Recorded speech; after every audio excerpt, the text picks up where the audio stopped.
¿Qué tal, hermanos? Es como siempre un placer, un motivo de alegría poder estar aquí con ustedes para poder compartir la palabra de Dios, para poder dar un pequeño mensaje acerca de la palabra del Señor. Y el día de hoy podamos meditar en las grandezas de su palabra, en las grandes cosas que el Señor puede hacer por nosotros todos los días. Y esperamos, hermanos, que este devocional pueda ser de bendición para cada uno de nosotros. Amén. Le hemos titulado La esperanza muere al último. Vamos a leer el pasaje de San Juan, capítulo 5, versos 1 al 9, que dice así: Después Jesús regresó a Jerusalén de la celebración de uno de los días sagrados de los judíos. Dentro de la ciudad, cerca de la puerta de las ovejas, se encontraba el estanque de Betesda, que tenía 5 pórticos. Una multitud de enfermos, ciegos, cojos, paralíticos estaban tendidos en los pórticos. Uno de ellos era un hombre que hacía 38 años estaba enfermo. Cuando Jesús lo vio y supo que hacía tanto que padecía la enfermedad, le preguntó: ¿Te gustaría recuperar tu salud? Es que no puedo, Señor, contestó el enfermo, porque no tengo a nadie que me meta en el estanque. Cuando se agita el agua, siempre hay alguien que llega antes que yo. Jesús le dijo: ponte de pie, toma tu camilla y anda. Al instante el hombre quedó sano, enrolló la camilla y comenzó a caminar. Pero ese milagro sucedió en un día de descanso. Amén. Bueno, qué pasaje tan tan fuerte, tan complicado, porque vaya, si uno se pone en los zapatos de ese hombre, pues imagínense ustedes estar tanto tiempo bajo una situación tan complicada, ¿no? Y hermanos, hace un tiempo atrás, estaba yo meditando un poquito en este pasaje y me ponía yo a pensar cuántos no nos hemos visto en situaciones tan complicadas que simplemente nos sentimos totalmente incapaces de poder hacer algo en nuestro favor. Imagínese usted en una de las muchas pruebas que seguramente ha tenido, porque aunque seamos cristianos no estamos exentos de pasar por situaciones complicadas y todos lo sabemos. Pero hay situaciones en las que simplemente, iglesia, nos vemos en aprietos tan fuertes, tan complicados, que simplemente no podemos hacer nada en favor de nosotros. Algo que nos ayude a salir de la mala situación en la que nos encontramos, simplemente no hay nada que podamos hacer. Todo lo que hagamos no sirve para nada. No sé cuántos de ustedes se identifiquen con esto. Y no faltará, por supuesto, el amigo o el familiar o el hermano de la iglesia, ¿verdad?, que nos dicen que tenemos que ponernos en acción para salir de nuestro mal paso, ¿verdad? Y es verdad que hay problemas que podemos resolver así, poniéndonos en acción, haciendo algo, poniéndonos activos. Haz esto o haz aquello. No te quedes pasmado en tu situación, ¿verdad? Que si te quedas así, jamás la vas a resolver. Y es verdad, como les vuelvo a repetir, que hay situaciones que efectivamente se pueden resolver de esa manera, hay que ponerse activos, pero hay otras situaciones muy especiales que yo no sé cuántos de ustedes habrán pasado. Yo personalmente sí me identifico con esto que les estoy contando. Hay situaciones que simplemente de verdad no se puede hacer nada. Hagas lo que hagas, no las puedes resolver. Hay problemas que la vida nos trae que simplemente nos dejan encerrados, ¿verdad? Nos dejan incapacitados, sin podernos mover, como era el caso de este hombre. Este hombre era un paralítico, ¿verdad? No se podía mover.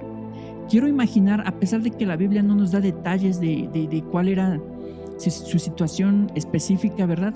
Pero sí nos podemos dar una idea por este pasaje, ¿verdad? Que era un hombre que era paralítico, un hombre que estaba postrado en una camilla. Imagínense ustedes, ni siquiera dice la palabra que estuviera sentado, ¿verdad?, sino que estaba postrado en una camilla. Esto me hace pensar que era un hombre que no podía mover ninguna parte de su cuerpo, simplemente pues mover la boca para poder hablar, para poder comer, quizás un poco de movimiento con la cabeza, pero yo me imagino que era un hombre que en todas sus actividades dependía completamente de que otros se apiadaran de él. No podía hacer sus actividades básicas, ¿verdad? Que era caminar, que era bañarse. Seguramente no podía mover sus brazos, sus manos, ¿verdad? Y pues yo quiero pensar, iglesia, que esa era la razón, una de las razones por las cuales llevaba tantos años en ese estanque de Betesda, esperando un ratito de suerte para poder entrar a esas aguas y poder ser sano. Obviamente, iglesia, nadie le iba a hacer el favor de acercarlo, de meterlo al estanque, ¿verdad? Porque dice la palabra que había muchos hombres enfermos en ese lugar, y obviamente lo que todos ellos querían era ser sanos. Antes de pensar en otros, querían meterse ellos al estanque para poder ser sanos. Y este hombre, al quedar pues en una situación tan difícil, evidentemente pues ¿quién le iba a ayudar, verdad? ¿Quién le iba a ayudar? Y yo no sé, les vuelvo a repetir, ¿cuántos de ustedes se pueden identificar en una situación o han pasado por una situación semejante a la de este hombre? Y no me refiero a una parálisis física, sino a una parálisis, por llamarlo de alguna manera, espiritual, ¿verdad? Les vuelvo a repetir, hay problemas en los que simplemente no podemos hacer nada por ayudar, por mejorar nuestra situación, ¿verdad? Vemos cómo hay otros muchos que tienen necesidades y que Dios les responde, ¿verdad? Y se resuelven sus situaciones, y nosotros vemos que pasa el tiempo y nuestra situación personal no se resuelve. Imagínense ustedes, eso era lo que este hombre estaba pasando. 38 años en el estanque, viendo cómo otros entraban al estanque, eran sanos, y él pues pasaban los días, los meses y los años y no pasaba nada. Nadie se apiadaba de él. Parecía que Dios se había olvidado de él, ¿verdad? Y pues, hermanos, era bien difícil, sin duda alguna, la situación de este hombre. Y les vuelvo a repetir, una situación en la que, vaya, era una situación tremendamente especial, ¿verdad? En la que necesitaba forzosamente, hermanos, de un milagro, y más que de la misericordia de los hombres, iglesia, necesitaba de la misericordia de Dios para poder ser sano de la situación en la que se encontraba, ¿verdad?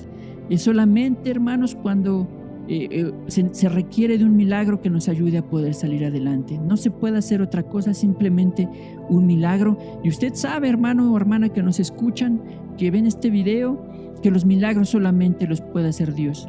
Y es precisamente lo que sucedió al hombre de este pasaje, hermanos, que estábamos leyendo hace un momento. Imagínese usted, paralítico, le vuelvo a repetir, sin poder mover ninguna parte de su cuerpo, dependía 100% de lo que otros pues se apiadaban de él para poderlo ayudar, ¿verdad?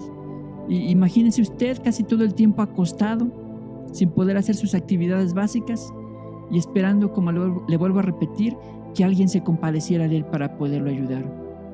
Y esto, iglesia, nunca iba a pasar. Nadie lo iba a poder ayudar a entrar a ese estanque. Entonces, este hombre estaba en una situación exageradamente complicada, situación en la que, les repito, muchas veces también nosotros nos enfrentamos a situaciones parecidas, en las que estamos paralizados espiritualmente, viendo cómo otros sanan, viendo cómo pasa el tiempo y con nosotros no pasa nada. Y en esos momentos también necesitamos de un milagro, necesitamos de hallar gracia ante los ojos del Señor. Y sabes una cosa, cuando clamamos a Jesús, siempre encontraremos gracia delante de Él. Decía el apóstol Pablo, acerquémonos confiadamente al trono, ¿de qué? De la misericordia. Al trono de Jesús, ese es el trono de misericordia. También el Señor Jesús nos decía en otro pasaje, ¿verdad? Pedid y recibiréis, ¿verdad? Cuando tenemos a Jesús en nuestros corazones, iglesia, la esperanza no solamente no muere, la esperanza dicen que muere al último. En el caso de nosotros los cristianos, la esperanza, iglesia, jamás debe de morir, porque Jesús es nuestra esperanza. Yo no sé, iglesia, cuántos de ustedes se pudieran estar identificando con este pasaje en el que estamos meditando en este momento, pero sí quiero decirte, iglesia, sí quiero decirte, hermano, hermana, que nuestra esperanza es eterna, porque nuestra esperanza es Jesús, Jesús de Nazaret. Y solamente lo único que tenemos que hacer es seguir clamando a Él, acercarnos al trono de la misericordia y esperar en su misericordia, en su piedad, en su bondad. Porque eso fue lo que le pasó al paralítico. Nadie lo podía ayudar, nadie lo podía acercar a entrar a ese estanque, hasta que un día Jesús se apiadó de él y fue Jesús al encuentro de este hombre que no podía moverse. Amén. Yo, hermanos, ruego a Dios que si tú estás pasando por una situación semejante, el Señor pronto pueda visitarte y darte el milagro que estás esperando. Amén. Que el Señor les bendiga y sigamos adelante. Hermanos, el camino no es fácil, pero el Señor Jesús está contigo para ayudarte a seguir adelante. Amén. Que el Señor les bendiga y nos vemos la próxima ocasión.